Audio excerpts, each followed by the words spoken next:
back to Level Up with Dawn. Today we're going to be talking about lifestyle inflation and how not to fall into that trap. Okay, um, lifestyle inflation is defined as the process where your life expenses increase as the money that you are getting in increases. So maybe as you get a salary bump or more money from your businesses coming in, then you start going out to dinner more, or you think about, oh, you know what, let me upgrade my car, maybe upgrading your where you live. So that can be examples of how lifestyle inflation actually creeps into our lives.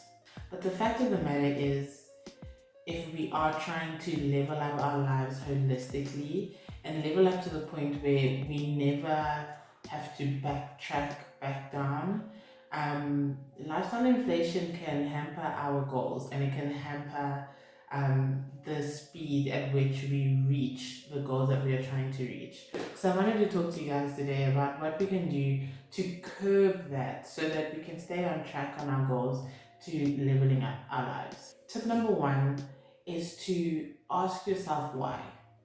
Why are you doing this? Are you buying these things? Are you participating in these expensive activities because you really want to and it's something that you've been actively working towards?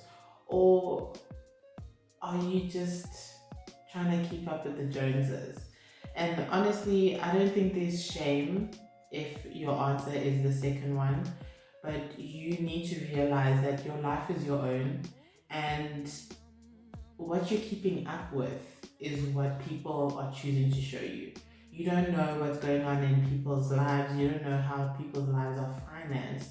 So don't be hindering your own goals just to keep up with a situation that you do not fully understand. So, I mean, it's the first tip, but I think it's just an overall thought pattern or question that you need to consistently ask yourself as you're upgrading in your life. Why am I doing this? Is this really needed? Or can we actually take this windfall of money and put it somewhere where it's more useful so that my increase in income is more sustainable? My second tip is for those of you who have cars, drive that car until the wheels fall off.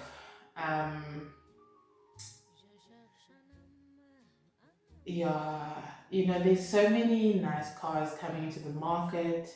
I recently got a new car because my other one got written off.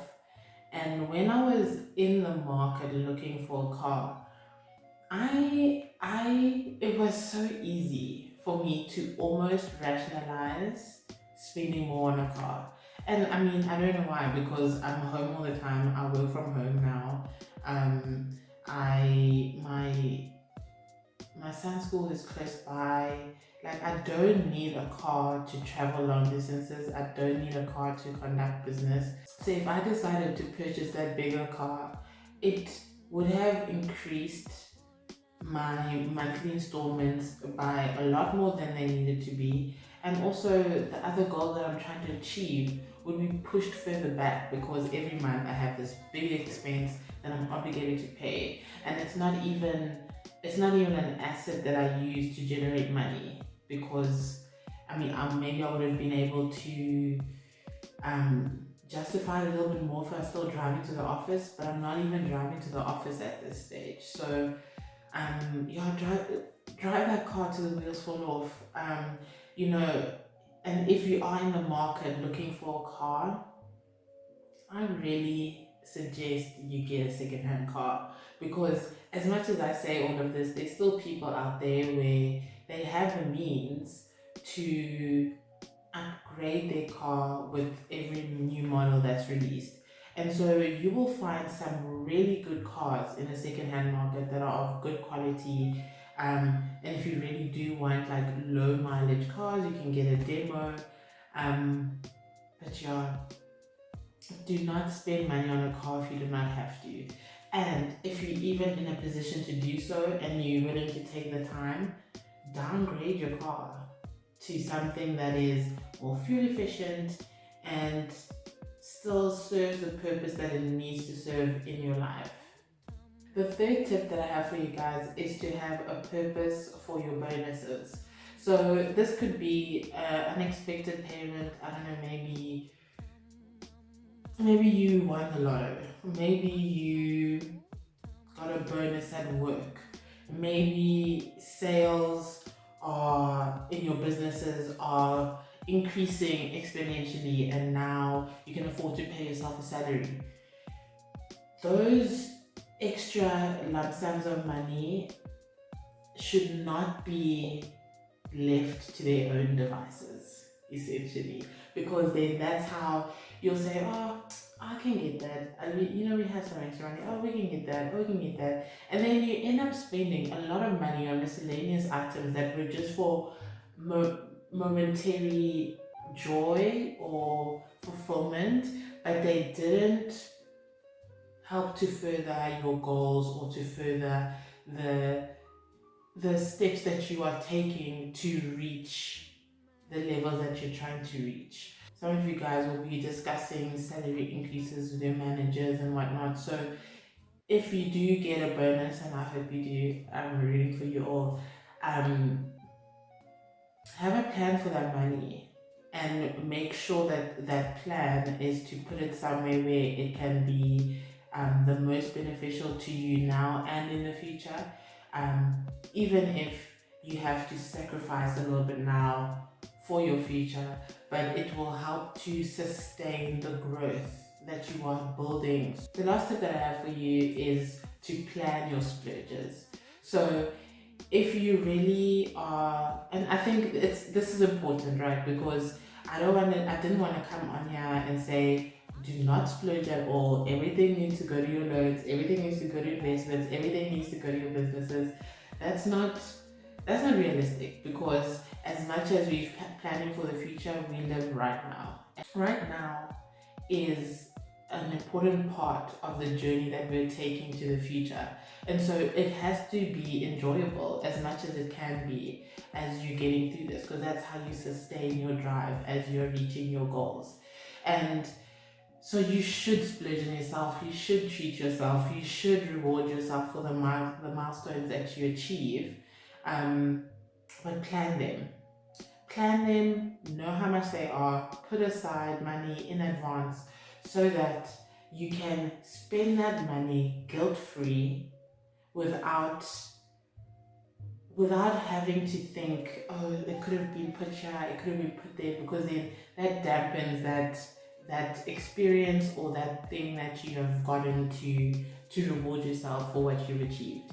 So I think planning is so important, and it will help you to maybe even make your splurges more regular, which would be great. Taking it to the point where you could plan to have a holiday every year and still be reaching the targets that you want to be reaching each year to build wealth for yourself and for the generations after you. Just one more tip for those of you, because when I was thinking about this video, I was thinking a lot about when I first started working and we used to go to the club, and you know how it is. People want to pop bottles, people want to, splurge, kind of like indicate that they're working, indicate that, they're leveling up in life. And I totally understand that, and I had those urges too, to like project my achievements out there into the world and signal them out into the world.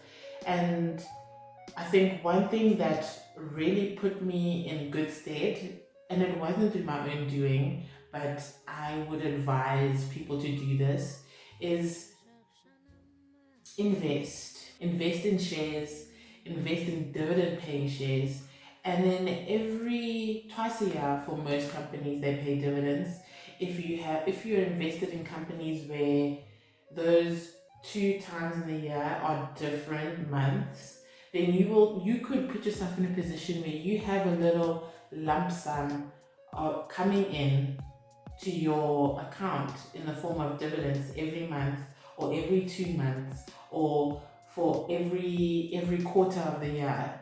And you can use that money as your splurging money, because it's money that you have invested, so it is increasing in value, hopefully, if you've chosen the right shares. I mean, if they're paying dividends, then I would assume that you have.